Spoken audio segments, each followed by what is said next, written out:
Hello, ഞാൻ P C Sasikumar. എല്ലാവർക്കും cinema കമ്പം ചാനലിലേക്ക് സ്വാഗതം. ഹൊററും കോമഡിയും എന്നത് രണ്ട് വിപരീത ധ്രുവങ്ങളിലുള്ള സംഗതികളാണ്. എന്നാൽ നമ്മുടെ പല ചലച്ചിത്രകാരന്മാരും ഈ രണ്ട് സംഗതികളെ കൃത്യമായി ബ്ലെൻഡ് ചെയ്ത് മികച്ച സിനിമകളാക്കി മാറ്റിയിട്ടുണ്ട്. മണിച്ചിത്രത്താഴും ആകാശഗംഗയും പകൽപ്പൂരവുമൊക്കെ അതിനുദാഹരണങ്ങളാണ്. അങ്ങനെ ഒരു ബ്ലെൻഡിംഗ് ആണ് സുമതി വളവ് എന്ന സിനിമയിലൂടെ അതിൻ്റെ തിരക്കഥാകൃത്തായ അഭിലാഷ് പിള്ളയും സംവിധായകനായ വിഷ്ണു ശശി ശങ്കറും നടത്തിയിരിക്കുന്നത്. ആ ഒരു ശ്രമത്തിൽ അവർ ഒരു പരിധിവരെ വിജയിക്കുകയും ചെയ്തിട്ടുണ്ട്. ഈ സിനിമയുടെ കഥ നടക്കുന്നത് 90കളിലാണ്. എന്നാൽ ഈ സിനിമ കാണുമ്പോൾ നമുക്ക് ഇതൊരു 90കളിൽ ഇറങ്ങേണ്ടിയിരുന്ന സിനിമയാണെന്ന് തോന്നുകയും ചെയ്യും. അതിൻ്റെ അർത്ഥം ഇതൊരു പഴയ മോശം സിനിമയായി തോന്നുന്നു എന്നല്ല.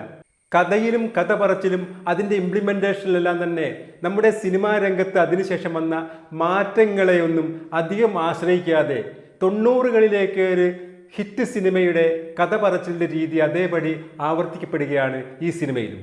ആ ഒരു മൈൻഡ് സെറ്റപ്പോടുകൂടി ഈ സിനിമ കാണുകയാണെങ്കിൽ തീർച്ചയായും ഇത് നല്ലൊരു ആസ്വാദന അനുഭവം തന്നെയാണ്. ഈ സിനിമയിൽ അതിൻ്റെ പ്രധാന ഹൈലൈറ്റായ കോമഡിയും ഹൊററും എല്ലാം തന്നെ മോശമല്ലാത്ത രീതിയിൽ വർക്കാവുന്നുമുണ്ട്. സുമതി വളവ് എന്ന പേരിൽ ഒരു സ്ഥലം തിരുവനന്തപുരത്തിനടുത്തുണ്ട്.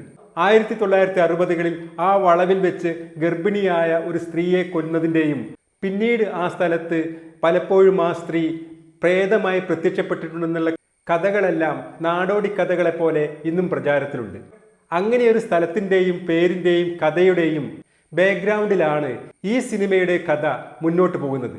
അങ്ങനെ ഒരു ബാക്ക്ഗ്രൗണ്ട് ഉള്ളത് കൊണ്ട് തന്നെ ഈ സിനിമയിൽ പ്രേതകഥ വളരെ വേഗത്തിൽ തന്നെ വിശ്വസനീയമായ രീതിയിൽ സംവിധായകന് എസ്റ്റാബ്ലിഷ് ചെയ്യാൻ സാധിക്കുന്നുണ്ട്.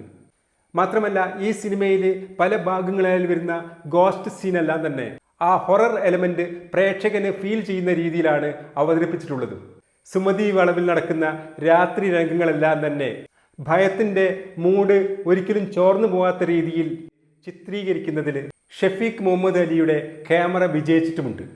ഇങ്ങനെ കഥ പറച്ചിലിന് പ്രാധാന്യം കൊടുക്കുന്ന സിനിമകളെ സംബന്ധിച്ചിടത്തോളം സ്ഥിരക്കഥയ്ക്ക് വലിയൊരു പങ്കുണ്ട്. കുറഞ്ഞ രംഗങ്ങളിൽ മാത്രമേ ഹൊറർ കടന്നു വരുന്നുള്ളൂവെങ്കിലും സിനിമയിലുടനീളം ഒരു പ്രേതാന്തരീക്ഷം നിലനിർത്തുന്ന രീതിയിൽ കഥയെ മുന്നോട്ട് കൊണ്ടുപോകുന്നതിൽ തിരക്കഥാകൃത്തായ അഭിലാഷ് പിള്ള വിജയിച്ചിട്ടുണ്ട്.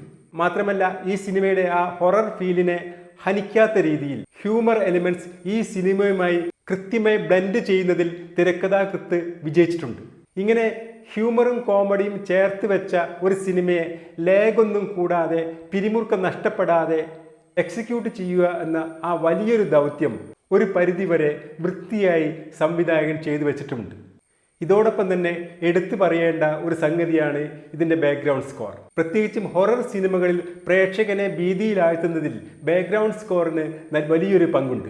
അമിതമായ ശബ്ദഘോഷങ്ങളിലൂടെ നമ്മെ ഞെട്ടിപ്പിക്കാൻ ശ്രമിക്കാതെ ഓരോ രംഗത്തിനും അനുയോജ്യമായ രീതിയിൽ കൃത്യമായ ബാക്ക്ഗ്രൗണ്ട് സ്കോർ നൽകിക്കൊണ്ട് ഇതിലെ രംഗങ്ങളെ, പ്രത്യേകിച്ചും ഹൊറർ രംഗങ്ങളെ എൻഹാൻസ് ചെയ്യുന്ന രീതിയിലാണ് രഞ്ജിൻ രാജിൻ്റെ ബാക്ക്ഗ്രൗണ്ട് സ്കോർ പ്രവർത്തിക്കുന്നത്. എന്നാൽ ഇടവേള വരെ ഈ സിനിമ കടന്നു പോകുന്ന ആ ഹൊറർ കലർന്ന ജോയ് മൂഡ് ഇടവേളയ്ക്ക് ശേഷം കുറച്ചു നേരം പിന്നോട്ട് പോകുന്നതായി അനുഭവപ്പെടുന്നുണ്ട്. ഇടവേളയ്ക്ക് ശേഷം അല്പനേരമുള്ള ആ ലാഗ് ആദ്യം നീട്ടിക്കൊണ്ടുപോകാതെ പെട്ടെന്ന് തന്നെ ചടുലമായി കഥയെ മുന്നോട്ട് കൊണ്ടുപോകുന്നതിന് സംവിധായകന് കഴിഞ്ഞിട്ടുണ്ട്.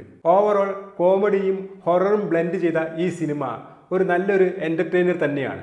എന്നാൽ 90കളിൽ ഇറങ്ങിയ മണിച്ചിത്രത്താഴിനോടോ ആകാശഗംഗയോടോ ഒന്നും തന്നെ മുട്ടി നിൽക്കുന്നില്ലെങ്കിലും ഈ സിനിമ ഒരു 90കളിലെ ഒരു നല്ല സിനിമ കാണുന്ന മൂഡോടുകൂടി ഇരിക്കുകയാണെങ്കിൽ നമുക്കെല്ലാവർക്കും എൻജോയ് ചെയ്യാൻ കഴിയും. ഇതിലെ ഹൊറർ രംഗങ്ങളെല്ലാം അതിൻ്റെ പൂർണ്ണമായ അർത്ഥത്തിൽ ഫീൽ ചെയ്യാൻ തീർച്ചയായും ഒരു തിയേറ്റർ വാച്ച് ആവശ്യപ്പെടുന്ന സിനിമയാണ് വസുമതി വളവ്. അല്ലെങ്കിലും ഹൊറർ മൂവീസൊക്കെ തിയേറ്ററിലിരുന്ന് അതിൻ്റെ എല്ലാവിധ എഫക്റ്റോടും കൂടി കാണുന്നത് ഒരു പ്രത്യേക ഫീൽ തന്നെയാണ്. ഈ വീഡിയോ ഇവിടെ അവസാനിക്കുന്നു. ഈ വീഡിയോ ഇഷ്ടപ്പെട്ടാൽ ലൈക്ക് ചെയ്യുക. ഈ വീഡിയോ പറ്റിയുള്ള നിങ്ങളുടെ അഭിപ്രായങ്ങൾ കമൻറ്റ് ചെയ്യുക. ചാനൽ ഇതുവരെ സബ്സ്ക്രൈബ് ചെയ്യാത്തവർ സബ്സ്ക്രൈബ് ചെയ്യണമെന്നും അഭ്യർത്ഥിക്കുന്നു. പുതിയൊരു വീഡിയോയുമായി വരുന്നതുവരെ എല്ലാവർക്കും സിനിമാ കമ്പത്തിൻ്റെ നമസ്കാരം.